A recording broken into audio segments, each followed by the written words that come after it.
Meditation was never about clearing your mind. This is where 90% of people get lost when trying to begin to meditate.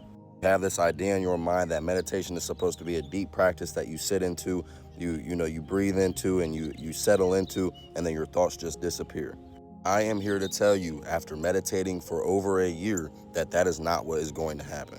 There are ways to get to that point where there are very little thoughts going through your mind and you are deep into meditation to where you're not really thinking. Yes, there are ways to get into that state. One thing about our mind is that our mind never stops thinking. You see something, you think something. You hear something, you think something. Sensory causes thoughts. Anything and everything causes thoughts. The idea that you're just going to be in this Zen state without thinking, that get that out of your mind now. Now, what meditation does do is it allows you to connect with the consciousness that is watching those thoughts.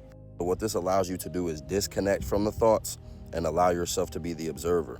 Whenever you've sat in a meditation, whenever you've tried that one meditation and you gave up because you were thinking too much, that was actually what was supposed to be happening. The thing about meditation is it helps things like overthinking. It helps things like anxiety, but it does not it does not get rid of them. What it does is it allows you to become conscious of them so you can see when that overthinking is flaring up, when that anxiety is flaring up, so you can then react differently.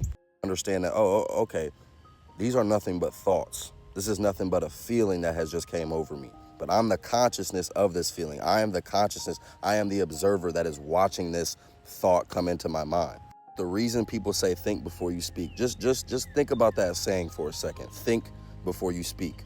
Why? Because a lot of intrusive thoughts cause us to speak maybe in irrational ways. But if you think, if you watch that thought and you react differently, you react how you want to react, the observer, the consciousness, you react how that wants to react, then the outcome is completely different. People think, you're gonna reach this blissful state. And don't get me wrong, you will. After a while of meditating and really connecting with that consciousness, you will reach that blissful state.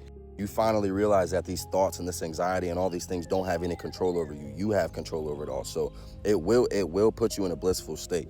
This is not because you're clearing your mind and you're having no thoughts and no negative thoughts and everything's just gone. It's because you've done the breath work, you've worked with your energy, and you've now connected with that consciousness that has always been there. The person that's behind all this glob of meat, the person that is inside of this, that is who you need to be connecting with when you are meditating. As far as worrying about clearing your mind and not having any thoughts and reaching this Zen state, look, at some point through meditation, through meditating enough, you might be able to get to that place. But at first, connect with that consciousness, connect with the person, the observer. That is the point of meditation, becoming conscious of your thoughts, not getting rid of your thoughts because they're not going anywhere, just becoming conscious of them.